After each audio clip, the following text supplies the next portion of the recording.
Imagine a civilization over 4,000 years ago in ancient Sumer, present-day Iraq, around 2500 BCE.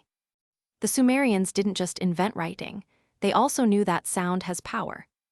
Archaeologists have found evidence of musical instruments, like lyres and drums, used in temples and ceremonies.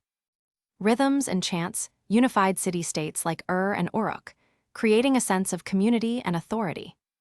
This early use of music for social control shows us that the power of sound isn't new. Today, we see echoes of this in music therapy and social movements. The lesson: sound is a tool. Use it wisely to build, heal, and unite.